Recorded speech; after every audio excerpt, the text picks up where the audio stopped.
happening here in Israel by taking a moment to subscribe to this YouTube channel, share our videos, and follow us on social media. And together, we will help spread the truth. Please don't forget to pray for the situation here in Israel. We need your help. Let me give you some more information about what happened last night. The barrage included cheap, unguided drones, but also sophisticated long-range ballistic missiles that depend on GNSS-based navigation. This is a navigation based on satellite technology similar to GPS. The distance between Iran and Israel is over 1,000 kilometers, so it is doubtful where the Iran forces can navigate offensive weapons using a laser beam. Incoming missiles are intercepted, but a few ballistic missiles landed in Israel, causing some damage to an IDF base and wounding a child.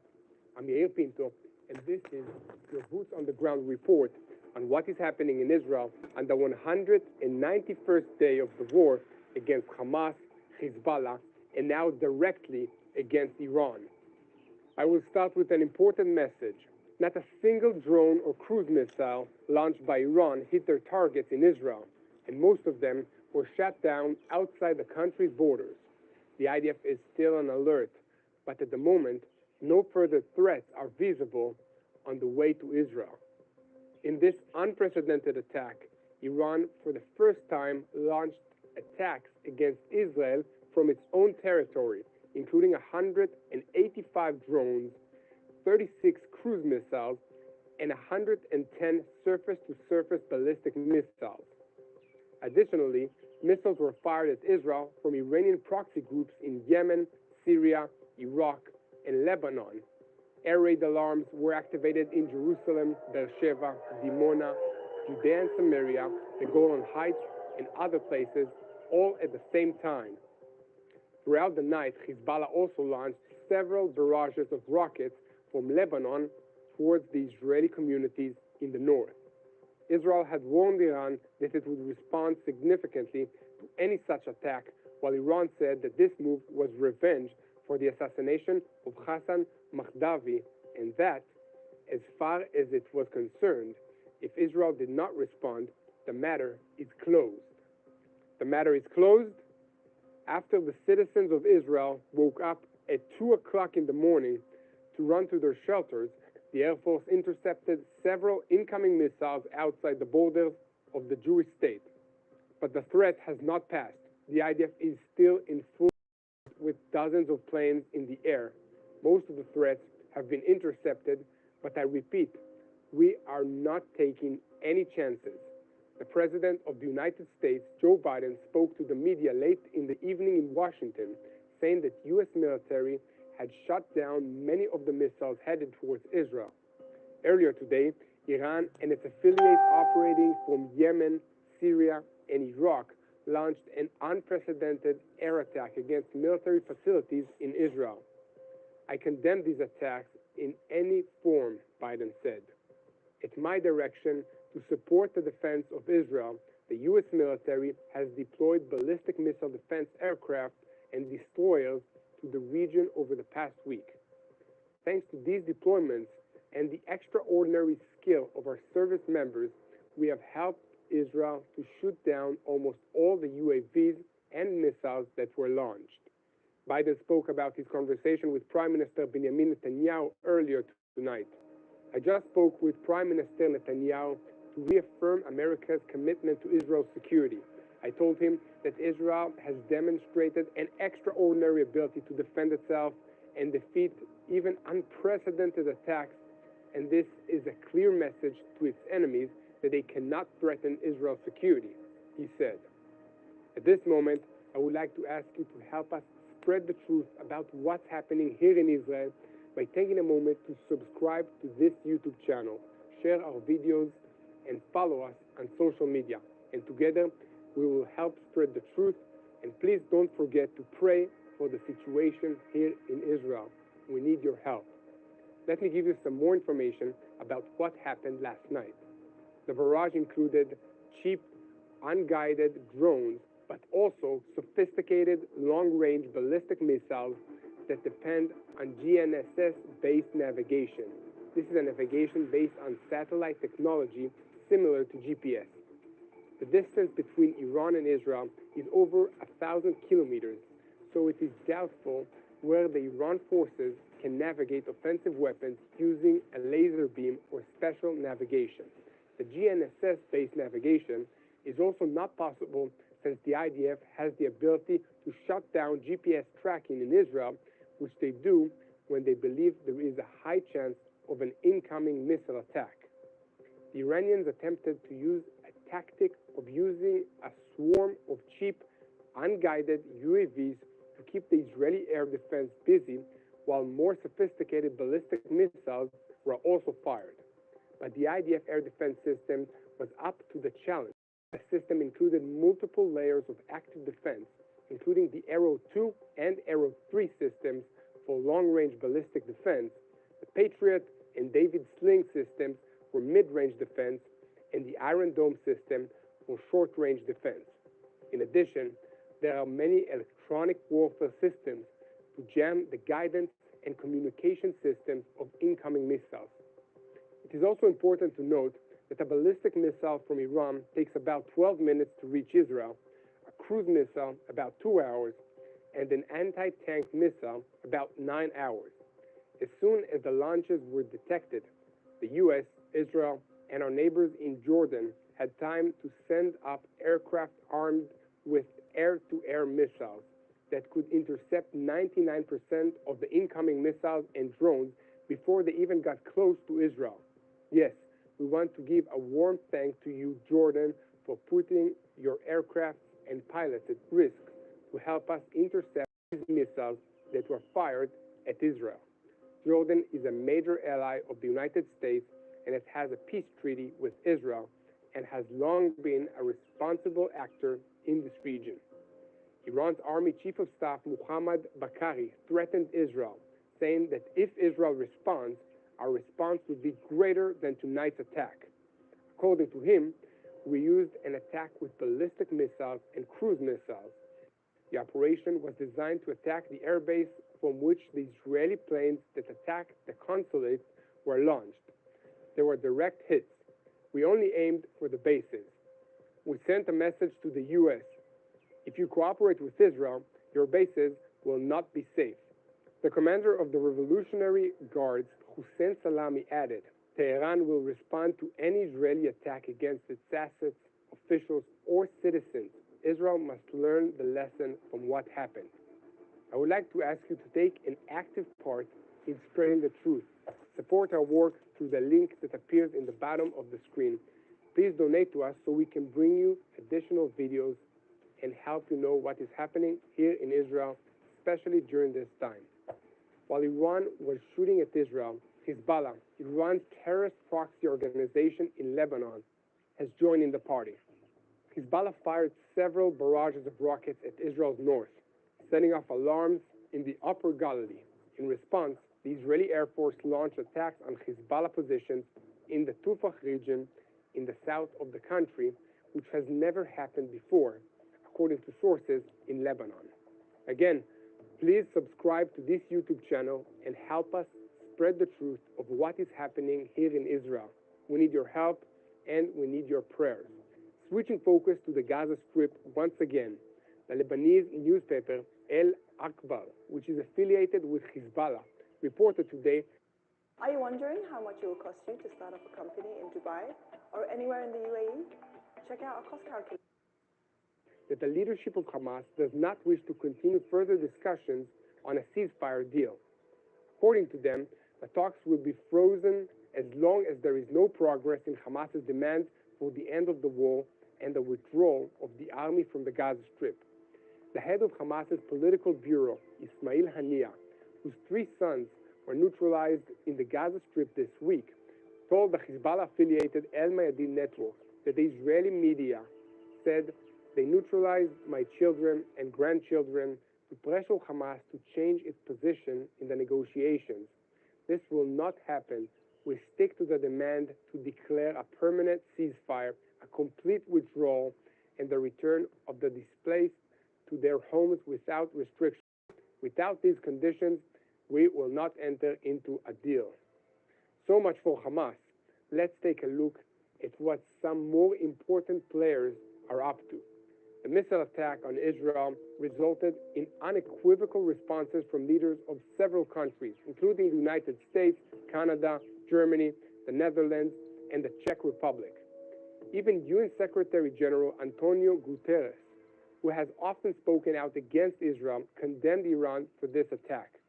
Austrian Chancellor Karl Nehammer said, "I strongly condemn the Iranian attack on Israel.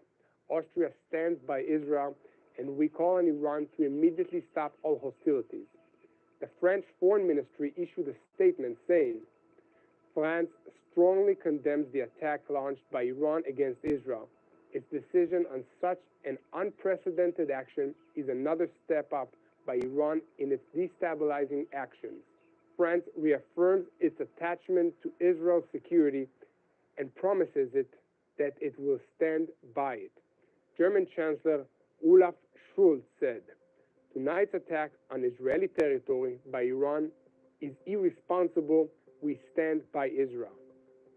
U.S. State Majority Leader Chuck Schumer said, "Since Israel is under attack from Iran, we stand by it and its people.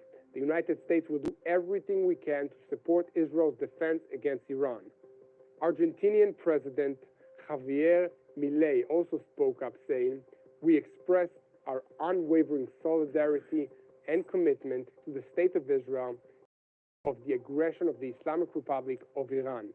Argentina recognizes the right of nation-states to defend themselves and strongly supports the State of Israel in defending its sovereignty, especially against regimes that promote terrorism and seek to destroy Western civilization. The State of Israel is the bastion of Western values in the Middle East, and Argentina will stand by it against those who seek its destruction." Here at TBN Israel, we will continue to update you daily on what is happening in the Jewish state. From now on, this is a regional war, and Iran has become directly involved, which is plain for everyone to see. But from October 7th until now, Iran has been working behind the scenes and has been involved in everything that has happened. So please pray for the strength of Israel. Pray for the safety of the IDF and the American, British, Jordanian, and other forces standing against Iran in this region. Just think about it for a second. Israel has been trying to prevent Iran from acquiring nuclear capabilities for years. Last night, we got a clear demonstration of what would happen if they ever got a nuclear weapon. While you're at it, please pray for the people of Iran, many of whom are against the Ayatollah regime which rules their country, and please pray for this evil regime to be removed from power. Share and follow us, and don't forget to pray for the peace of Jerusalem. Thank you for standing with Israel during this war, and together we will win.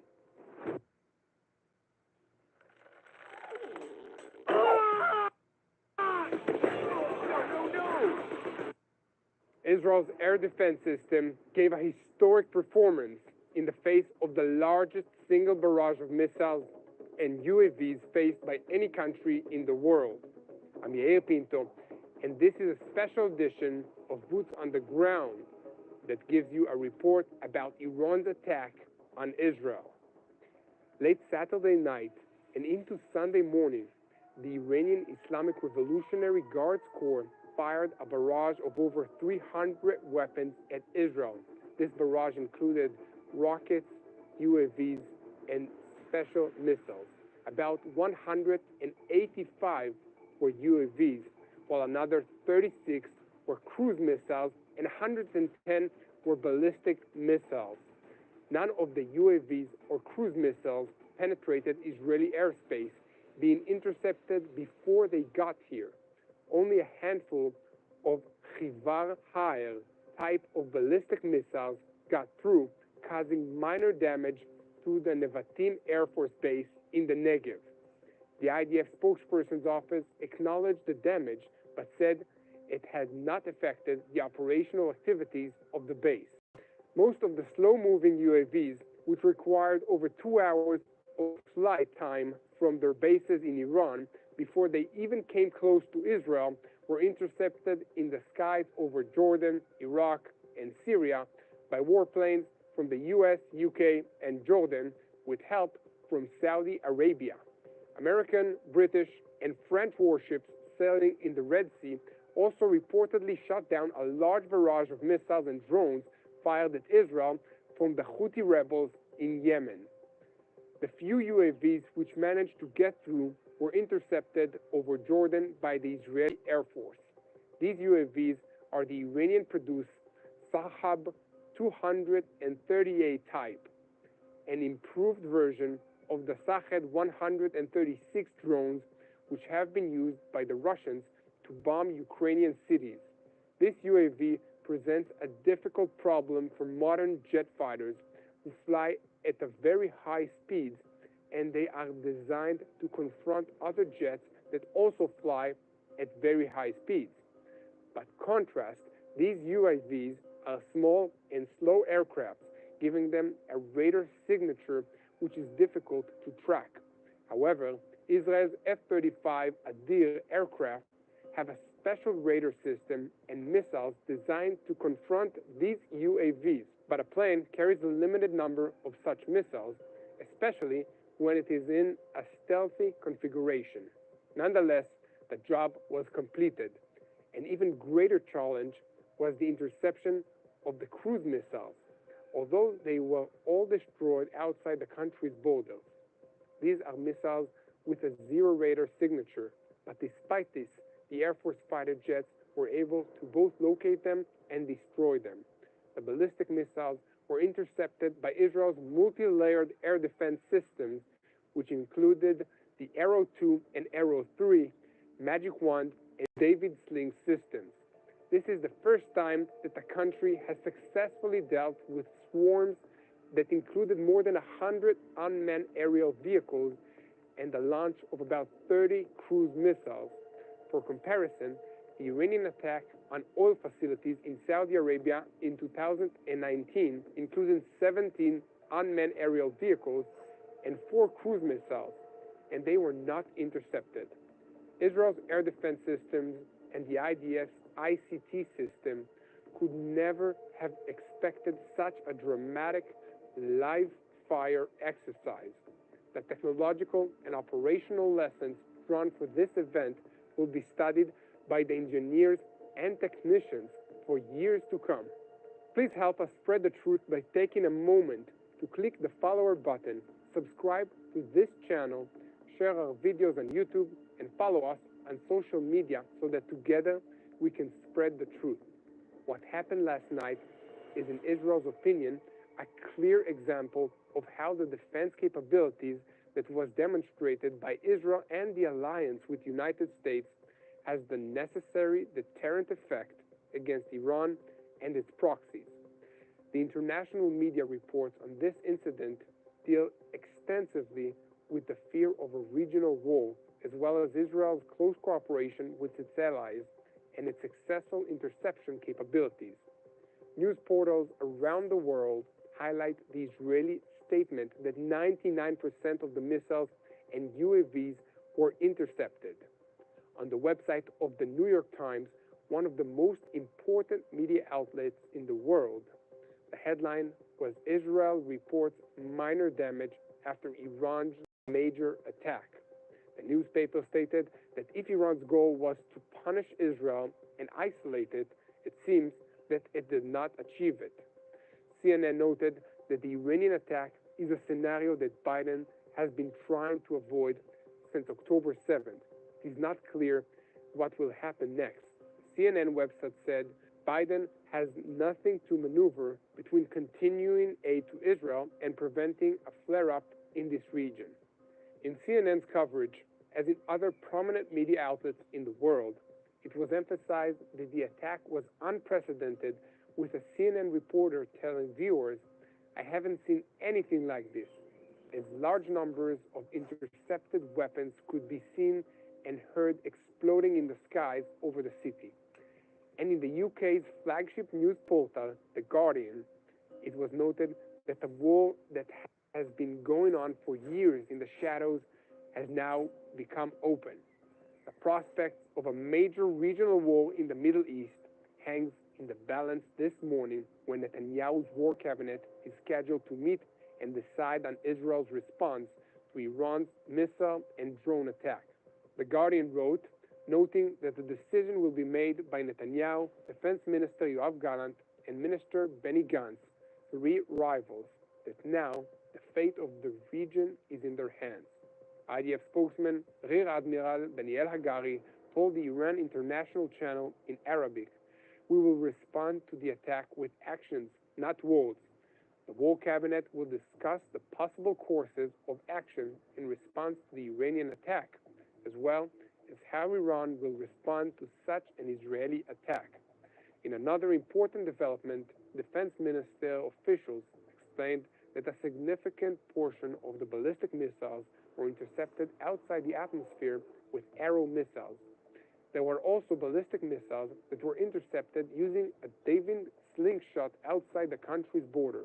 When you intercept high outside the atmosphere, it makes it possible to intercept even in more populated places, because as soon as the fragments of the intercept fall, they already disintegrate to the ground, said the statement. Prime Minister Benjamin Netanyahu also spoke about the attack in an early morning post on X, saying simply, "We intercepted, we stopped, together we will win." This statement does not say Israel will attack Iran in response, but it doesn't say Israel won't attack either. For his part, Minister of Defense Yoav Gallant said this morning, at the end of a situation... I'm a professor of electrical engineering and computer science at MIT. The partnership that we have with professional education has allowed us to create a new course that we... Who is Iran? A terrorist state attacks a state of Israel from a distance of 1,500 kilometers and tries to activate all its proxies. The campaign is not over yet. We need to be alert and attentive to the IDF's instructions and prepare for any scenario. Regional allies of Iran and Iranian officials themselves seemed stunned by this turn of events.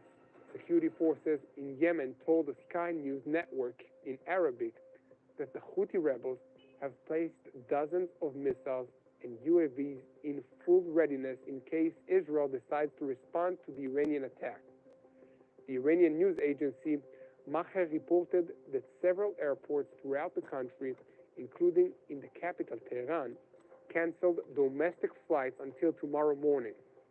But let's smile and laugh for a moment, because Messer, Iran's foreign minister, summoned the ambassador of Great Britain, France, and Germany for a formal reprimand today, following the country's irresponsible position concerning the attack against Israel. Three European countries condemned the launch of the missiles and drones against Israel, which was Tehran's response to the assassination of the senior IRGC officers in Damascus on April 1st. The Iranians claimed that after the attack tonight, the revenge for the assassination of their high officer was completed, and they appear to be quite surprised that anyone objects to what they've done. This can be seen in a statement by the head of the Division for Western Europe in Iranian Foreign Ministry, who accused the three countries of double standards because earlier this month they opposed a draft Russian proposal in the UN Security Council to condemn Israel for the strike in Syria. The action of the Iranian army, basis of the regime of the Zionists, is within the legitimate right to defense, which appears in Article 51 of the UN Charter and is a response to a series of crimes, including the recent attack on the embassy grounds in Syria. This is according to the Iranian Foreign Ministry statement. Well, I don't agree, and it looks like no one else does either. If you also don't agree with the Iranians' lies and deceit, then please support our work and help us spread the truth by supporting what we do here in Israel and helping us provide more videos to you. Subscribe to our YouTube channel and share what we do with the rest of the world. But most importantly, please join us in prayer for the peace of Jerusalem, the peace of Israel, and the peace of this whole Middle East. We need your prayers now more than ever. Later today, the leaders of the G7 countries are scheduled to hold a conference call on the attack in preparation for the Israeli response. In addition to France, Great Britain, and Germany, the group also includes the USA, Canada, Italy, and Japan. US President Joe Biden decided to convene the leaders to coordinate a unified diplomatic response to the brazen Iranian attack, which indicates that currently a military response, apart from possibly Israel, is not on the agenda. Even countries hostile to Israel, such as Turkey, called on Iran to show restraint after the attack against Israel and avoid further escalation. Qatar, which mediates between Israel and Hamas in the negotiations for the release of the hostages, made a similar call. It can be clearly seen that this is a battle against an evil regime in Iran that does not care about its citizens, much less anyone else. Their worldview sanctifies evil and death. Therefore, let's join together in prayer that the truth will prevail. Help us spread it, share us, and follow us on social media and anywhere you can see us. And share it with your friends. Most importantly, join us in prayer for the peace of Jerusalem, and together we will win this war. Thank you for watching. Thank you for standing with Israel, standing with the Jewish people in this war for our lives.